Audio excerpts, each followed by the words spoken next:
Circumstances are in the scars collected in the cyclical nature of centuries.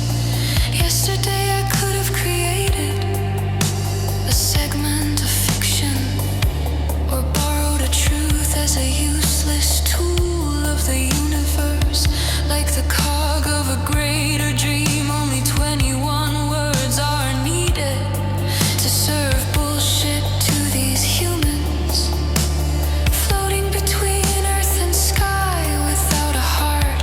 You can cover your eyes with pungent dust and swallow it into your stomach. Something vague but elementary, it could be called speaking, but as humans we have the legacy of a madman's prophecy. We fall into a gram of voice, screaming into the hole of an abyss. But I'm tired of words of beginners without end, of galaxies with small eyes that babble about infinity, sadness and chaos, of living nailed to the corner of my life, or of keeping my eyes open to fall like garbage into the mausoleum of my memory.